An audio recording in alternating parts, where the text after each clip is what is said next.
UK Prime Minister Theresa May is in China and the British business community is with her. The visit is designed to boost trade ties with the world's second-largest economy ahead of Britain's departure from the European Union. May has faced criticism in recent days for both her domestic agenda and her approach to Brexit. But she will see the trip to China as an opportunity to present her vision for Britain's role in the world. To look further at the wider implications of the visit, in the first half of the program, I'm happy to be joined by Feng Zhongping, Vice President of the China Institute of Contemporary International Relations, and Nicholas Holt, Chairman of the British Chamber of Commerce in China. That's our topic. This is a dialogue. I'm Yang Rui.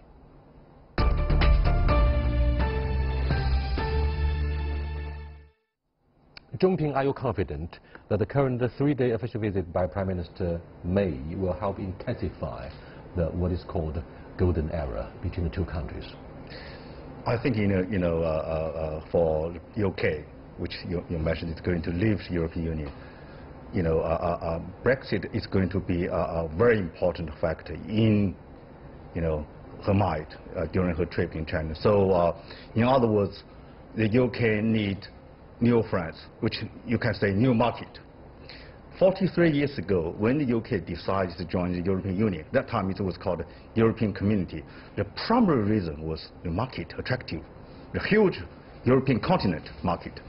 Today, when the UK decided to leave, for reasons which I don't think a lot of people could not fail to explain in the UK itself, but she has to prepare for the post-Brexit era. So China has become one of the most important market. So my interpretation is, Prime Minister come to China for new friends, new markets.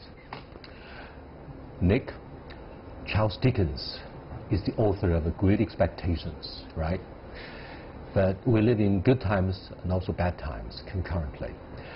What are your expectations for the bilateral relationship through this official visit? Do you think any breakthroughs are likely? I think that this visit really was for Theresa May to reaffirm the golden era that was announced sort of 3 years ago in 2015. And to a large extent, it still feels there's a lot of goodwill on both sides. Certainly from a business perspective, I'm representing our members here, and the British. How many members do you have? Well, in the British Chamber of Commerce and the China-British Business Council, which has reciprocal membership, we have over 1,000 members. This is the largest British corporates all the way down to small SMEs. So we have a huge range of business interests. We're certainly fairly positive about some of the elements that came out of this visit, such as the Trade and Investment Review, which is being kicked off. Now, this means basically an intensification of the sort of discussions between MOFCOM and the Department of International Trade around potentially setting the foundations for a future trade relationship post-Brexit. So that's quite a positive. Also, there's been a few small wins. For example, we've seen the discussion around British beef, and the BSE issue now is going to be dropped over the next 6 months. So there could be potential export market for the UK. Do the Chinese consumers have any particular concerns about the mad cow disease? No more. No more. I think I think in most European countries, as Nick mentioned, most European countries. It's history.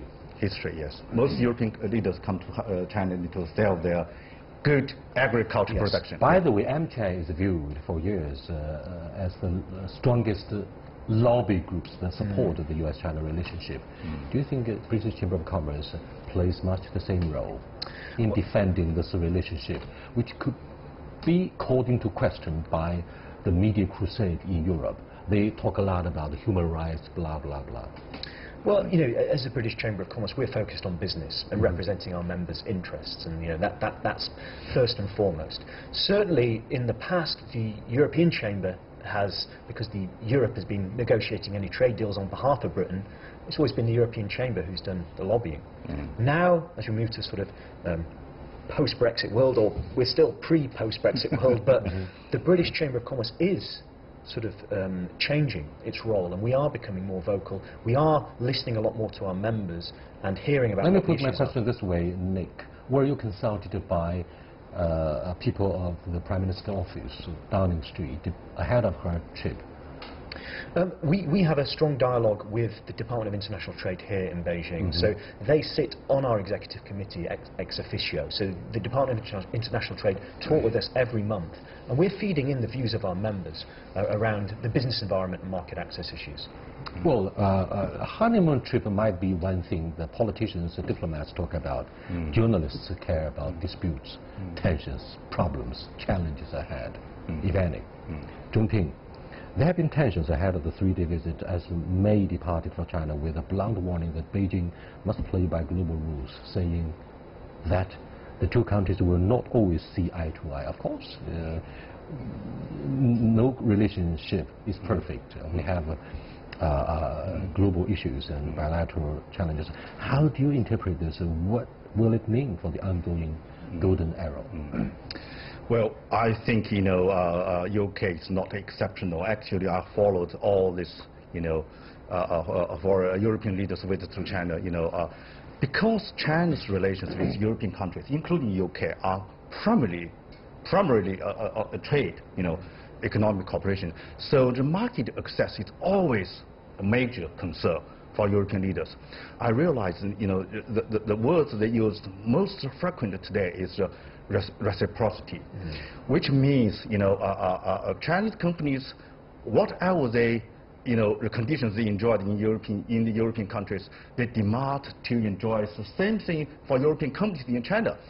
But the good news, good news. But no, China is a developing country. We have certain areas. Are you suggesting double standards? No. There are certain areas we need to protect. But the good news is, look at what Liu He mentioned in Davos recently, and also, I guess Li Keqiang, Prime Minister, also told Theresa May yesterday, we are going to be more open in service market, particularly, and this is a very good news for not just UK companies, but for most Western companies, because in this area it is their strength. In the case of UK, tourist service, students, educational are all very important in strength areas. Nick, London is home to the first, if not the most important, offline RMB clearance center outside China, and certainly financial service is one of your strong points. So do you think in this particular area China would have a lot to learn, or do you think we are likely to open up our market? Do you think China is ready? Well, the UK is the largest financial services exporter in the world. We really do. It's our USP in many ways, the UK. So we're very encouraged to hear what Liu He said in Davos, and we really hope that words do turn into actions. Now, some actions are already happening. There is talk of opening up in the sector. Certainly, foreign ownership rules have been relaxed slightly, or to be relaxed in 2018. And there is a lot of talk about the service sector opening up. We do think that will be very beneficial for the UK, but also for China as well, as financial firms from around the world can come in and really raise the standards and increase the complexities of the financial and capital markets. Zhongping, Nick, many Chinese have started to develop a kind of affections for the UK, for the simple reason that the UK was the very first European power to join the AIIB, despite strong opposition from the other side of the Atlantic Ocean. Having said this, Prime Minister May said they would give a second thought to BRI because they are not sure China would live up to the international standards in the execution of this very ambitious blueprint of President Xi Jinping. What does she mean? Okay. Of course, when the UK joined AIIB in early 2015, that was David Cameron as Prime Minister, So we know the referendum, we know the story. So when May came to be the power, became the Foreign Minister, she was not easily ready to accept all the decisions made by her predecessor. I think it's quite natural. But let me tell you, even when David Cameron was the Prime Minister, the decision to apply for to join the AIIB was made for two reasons. One is to be profit. Because he has a very good friend, George Osborne. But also at that time he mentioned, to join the AIIB, it could also be able to, for the UK to make this international institutions more reach the global standards. So that is, one of the reasons the British always had in their mind. So I think when the UK are ready to participate more in Belt Road project, it always has this kind of feelings. Is that a we need to help British Chinese. That's pretty encouraging in what you say. Now, Nick, is that a major aspect of British sophistication to use persuasion, negotiations instead of a confrontational approach like what was employed by the Americans? If they were to have any trade disputes, they're going to use whatever to bash China, what was called the crusade against the bilateral trade and relationship. Why do you think Europeans always come across as a much more reconciliatory, ready to talk? It's a very interesting question, and it was very interesting how Zhongping put that. I certainly feel that there's a feeling that it's better to be in it to be able to change it.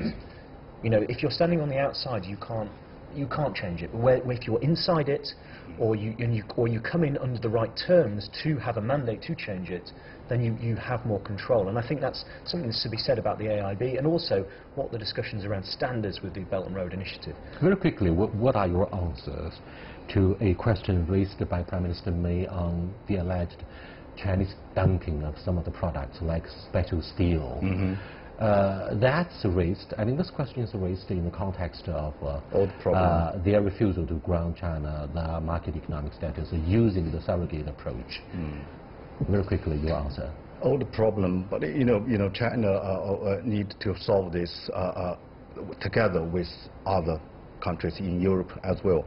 But the market economy status issue is no longer there.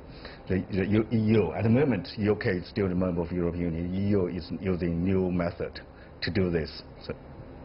So do you think this is a not level playing field? I mean, WTO is known for giving the partners of the national treatment, and yet it seems China is facing the double standards. Well, I think if we look at the global trade environment, there's a lot of double standards out there. Oh, is that an issue of trade protectionism in the Asia crisis? The politicians tend to trade protectionism for help.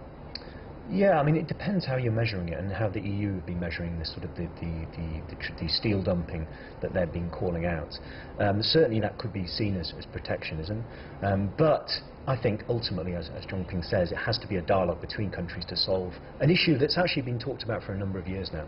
So by the end of our very nice conversation, two of you, do you think Prime Minister May will go back with hefty contracts, a lot of deliverables coming out of the negotiation with her Chinese counterpart? I think certainly, 9 billion trade agreement is billions of pounds. Yes, it's very important. But also in what areas? But in financial service, in energy, in high-speed trades, education. But also, I think a lot of people to think about in UK expect May to do here is to plan for a post-Brexit life. China is very important. So that is, I thought, a lot of people expect May to do here in Beijing. Thank you so much, gentlemen. With that, we come to the end of the first part of our program with Nick and Zhongping. Very insightful analysis. Thank you so much. We'll come back in a few minutes. Stay with us, please.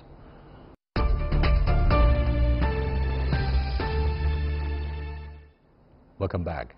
In the second half of the program, I'm joined in the studio by Mark Pinner, Managing Director of Intro China, and Michaela Garatti from Nottingham University. Welcome to our discussion here, gentlemen. Well, let's some follow-up questions about what Britain might sell to Chinese market. You are good at selling cars, petroleum products, and tourism services. And of course, English learning is one of the primary products in the Chinese market, and very popular, by the way. I'm one of the beneficiaries for years. Well, it mostly imports Chinese manufactured goods, telecommunications equipment, clothing, and electronics. How much pressure have these imports put on domestic UK industries? Mark? Well, I don't think there's a huge deal of pressure on British industries. You know, Britain takes a very open approach to international trade and investment. So generally speaking, we don't really mind who owns our own domestic industries, as long as they're good for Britain, they promote, they provide good jobs, they behave like a good British corporate citizen. Everyone's happy. So you know, there's a little bit of pressure on things like steel, but generally speaking, the consumers welcome it, and we understand that consumers benefit from better and cheaper products. I think analysis of Mark should be incorporated into the broad context of the European Union.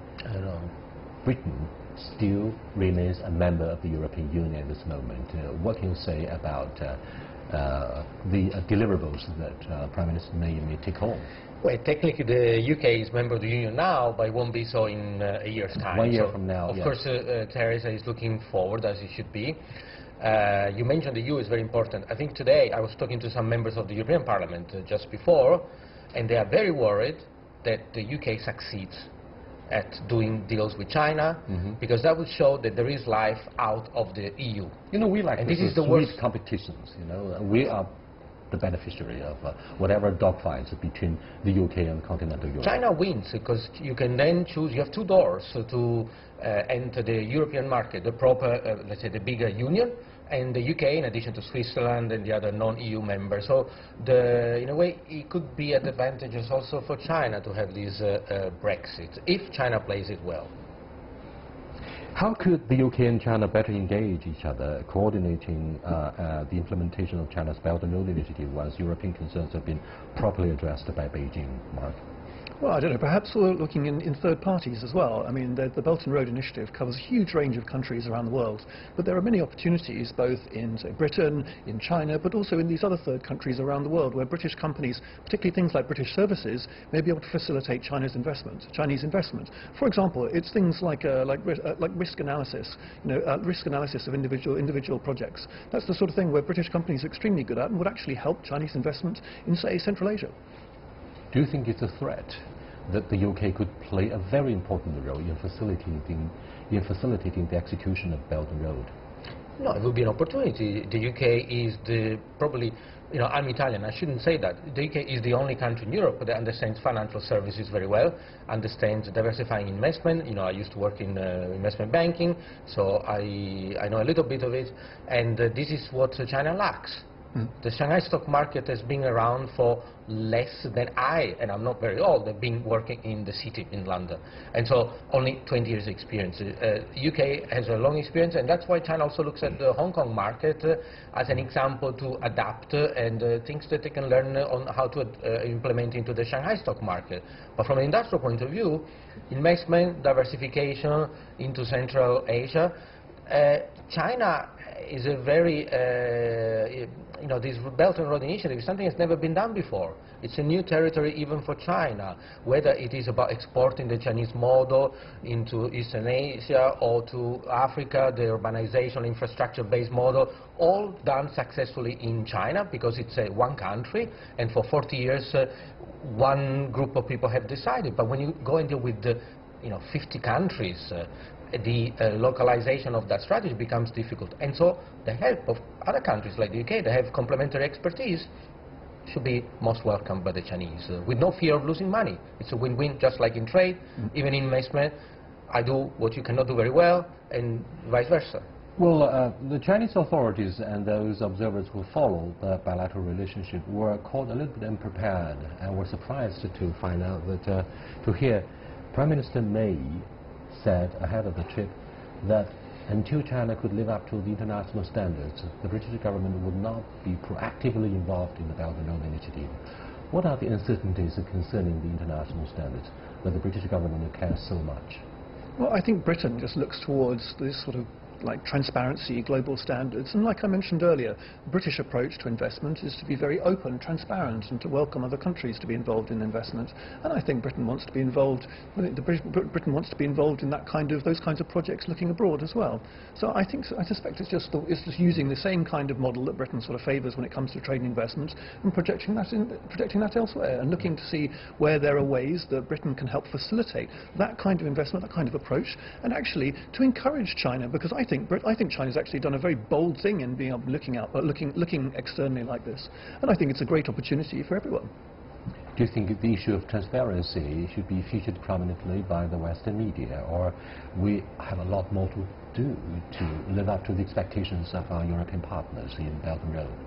Well, you know, when it comes to transparency, there is two elements. There is the reality, and then there is what the media or we analysts report, which may or may not be the same as the reality, or we may extract one component, and the general public that do other things when they wake up in the morning, they don't read financial papers and read my reports, so they only or watch news all day, and so they only read maybe the headline. And so I think we do have actually a responsibility to try to portray to the general public a fair representation of the reality, that otherwise people worry more than they should, and they always worry about labor laws, protection of rights, and all these things, for which the UK, I think even in Europe, is one of the benchmark example. Even in other European countries, we do not always follow the UK example. But for other things, for example, green, China is now leading almost the world in the way that they implement green restriction on companies, emission,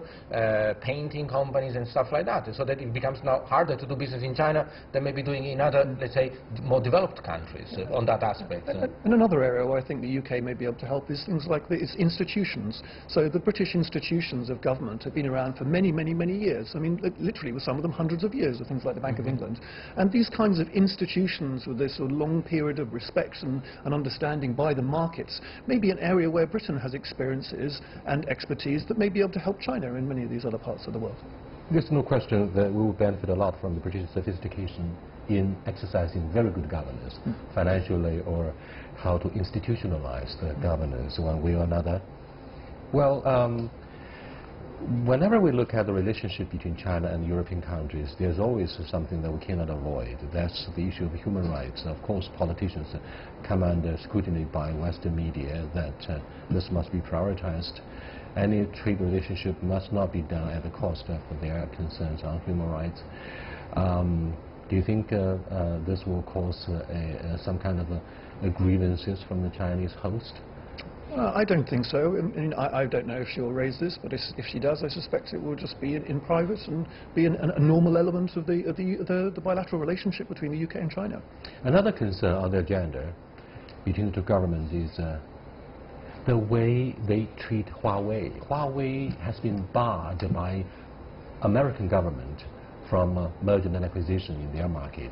However, Mr. Ren Zhengfei, president of Huawei, was given a red carpet ceremony in number 10 of Downing Street when David was the prime minister.